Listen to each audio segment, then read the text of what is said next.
Yol nereyedir? Kızıl elmayadır. Vuslat kimedir?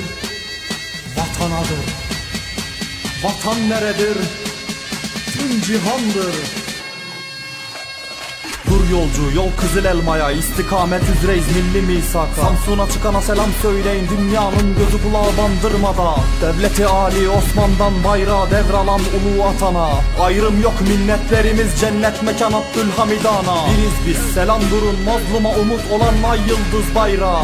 Unutmayın dünyaya adaleti taşıyacak adamlarız hala. Batı doymadı dökmeye kanımızı, bunu kendileri yapsa olurdu hala. Bize kırdırıp diğer yüzleriyle taktılar bir pranga.